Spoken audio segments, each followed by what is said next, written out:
ગુજરાત આતંકવાદ અને સંગઠિત ગુનાઓ નિયંત્રિત અધિનિયમ એક્ટ હેઠળ લાલુ જાલિમ ગેંગ પર નોંધાયેલા ગુસ્સીટોકના ગુનામાં નાસતા ફરતા આરોપીને યુપીથી સુરત ક્રાઇમ બ્રાન્ચની ટીમે ઝડપી પાડ્યો છે।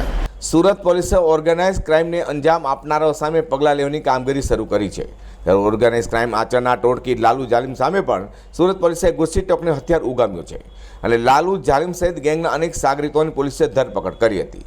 ત્યારે ભાગતા ફરતા લાલુ જાલિમ ગેંગના સાગરીત એવા આશિષ ઉર્ફે ચીકનાઓમાં શંકર પાંડેને યુપી તેના વતનથી સુરત ક્રાઇમ બ્રાન્ચની ટીમે ઝડપી પાડ્યો હતો। લાલુ જાલિમ ગેંગ વિરુદ્ધમાં પોલીસ દ્વારા ગુના દાખલ કરવામાં આવ્યા હતા, જેના કુલ 9 આરોપી પહેલાં અટક થઈ ગયા હતા।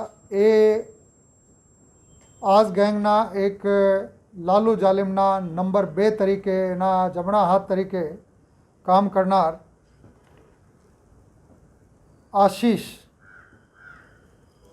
એનો સંપૂર્ણ નામ છે આશિષ ઉર્ફે ચીકનો ઉમાશંકર પાંડે, જે પોલીસને જાણવા મળ્યા હતા કે આ અલ્હાબાદ નજીકના મહુલી ગામમાં ચોરીથી સંતાઈને રહે છે।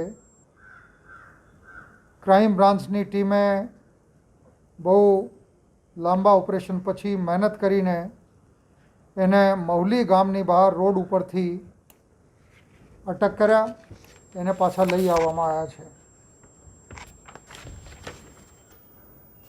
11 દિવસના હાલમાં રિમાન્ડ ઉપર અમારી પાસે છે। જે કાંઈ ગુનાહિત પ્રવૃત્તિ એની હતી, આ તમામની વિગતો એમને પાસેથી મેળવી લેવામાં આવશે। એના વિરુદ્ધમાં કુલ 28 ગુના અત્યાર સુધી દાખલ થયા છે।